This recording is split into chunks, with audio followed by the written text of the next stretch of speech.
doing this with my camera phone while I'm looking at the words because there's a ton of words and I'm not going to remember them all.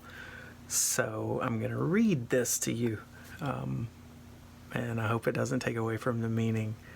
If it's the first time you're watching this video, then it's a pretty important day. In fact, it's the most significant day that we've yet known together. And that's saying a lot because every day with you is important. I hang on every moment, I file every detail, I smile at every memory, and I dream of every next word, kiss, touch, glance, and smile. I knew the moment I saw you standing in front of your house that you would change me. I can't explain how I knew, but it felt like a million butterflies in my stomach were stealing the air from my lungs. As we ate lunch together, you listened to me in a way that no one has before.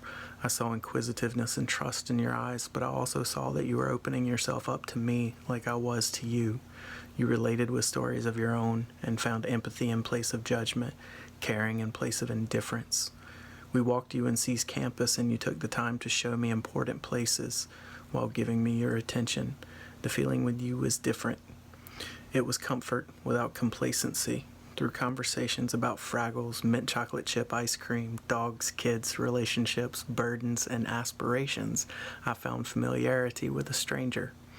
I found common ground, shared belief, and a faith that things could be better than the way they are. I found that it's okay to be me.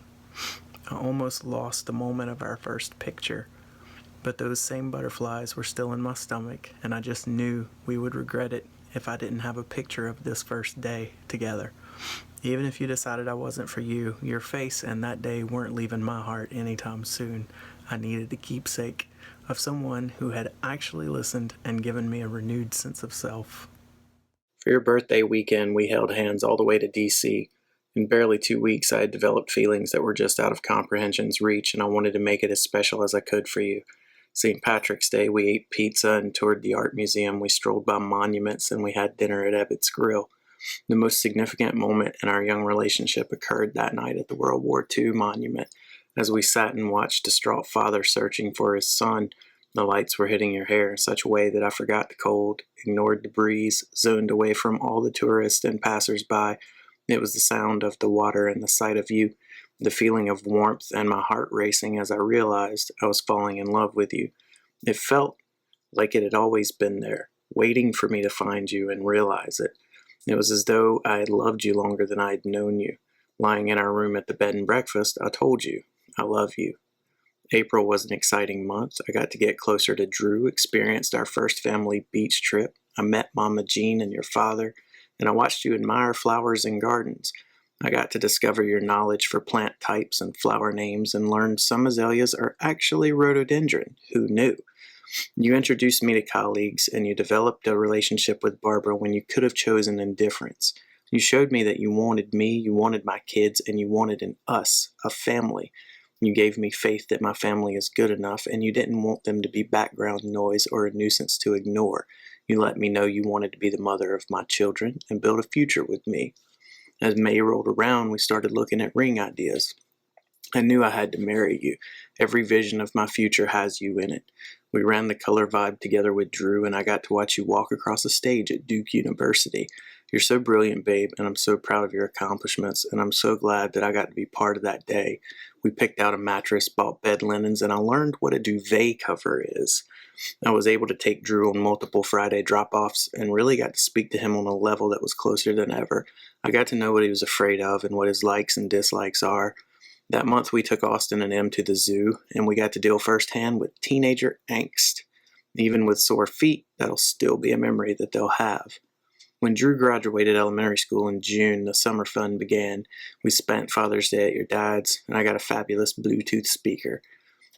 There was swimming, there was laughing, and Carowinds, and watermelon, and warm days. We went to New York, and I got to meet your family. We went to Boston. You showed me a city I'd always wanted to see, and you showered me with love the whole day. I got to learn more about you, your favorite restaurant, and I got to experience yet another adventure with the woman I love. Being included in that trip meant the absolute world to me. It's not about being the first guy you bring around your family. It's about being the last. It's about being valued enough to have you hold my hand in their presence and share your experiences with me. Meeting your family was so important to me, and I'm thankful that I was included. In July, we flew together. We went to Seattle for the marriage of your friend Kara and enjoyed exploring the birthplace of some of our favorite music. I'll always remember the taste of those morning coffees and the crepes at that fabulous breakfast spot, and how absolutely perfect the weather was for the entire weekend. We packed so much into that trip. I followed up that trip with a fishing excursion with your dad and family. Smith Mountain Lake was fun, and it was great to get your father, or let him get to know me a little bit better. I caught my first striper. August opened by counting down the days until your clinical duties were complete. Once complete, we took off for a week-long beach trip that didn't go as expected. However, just like we do, we demonstrated a resiliency and a commitment to one another to make the most out of every situation. We are a lemonade stand to all of life's lemons. You closed August with giving me the warmest birthday in recent memory. It's been too many years since I was simply able to enjoy the company of people I care about on my birthday. And hey, Metallica.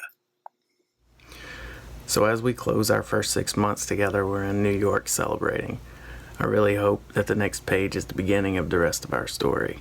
I love the in-between moments when your face gets concentrated on what you're looking at, or when your eyes first open in the morning, the moments you don't realize how stunning you are or how much you take my breath away. I try to sneak pictures of these times because it's these times that are the most pure to me. It's in those times that it really reinforces how pure my love is for you. It's also in those moments that I'm lost and I'm found over and over again. They aren't staged, they're everyday moments. They're the indicators that say, I love you in every single in-between moment we will ever have. We're in New York for a reason that's bigger than our 6-month anniversary. I want to spend the rest of my life with you. I want every choice I make to be based on what's best for us and our family. When challenges come along, I want to face them with you. No matter what the circumstance, I will choose you every single time, every single day. I will have your back. I will listen. I will argue and I will disagree, but I will always find the middle with you. I will value your opinion, and I will always reinforce how important and how special you are. You're the most important person in my life. You are beautiful, and you're in a class completely all your own. You are truly my person. So I need you to stop watching this video now. I need you to turn to me. I have something to ask you.